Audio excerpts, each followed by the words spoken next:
সিলেট মানেই সবুজে মুড়ানো পাহাড়, ঝর্ণার কুলুকুলু দন্নি আর চায়ের সুবাস। এখানে মানুষ যেমন অতিথিপরায়ণ, তেমনি মুখে মিষ্টি সিলেটি বাসার জাদু। সিলেটি মানুষ বিয়ে মানি শাহী আয়োজন, বিরিয়ানি আর পায়েসের বৃষ্টি।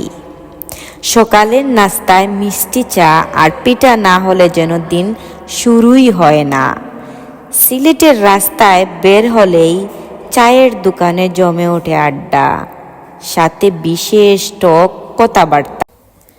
সিলেটের মানুষ হাসি খুশি, কিন্তু তাদের গুসাও বিখ্যাত। একবার গুসা করলে 3 দিন কথা নাই। সিলেটি কথায় বুজরুগি ছাড়া আড্ডা অসম্পূর্ণ। ও হরি কিতা হইতাস। সিলেটের গ্রামের সন্ধ্যা মানেই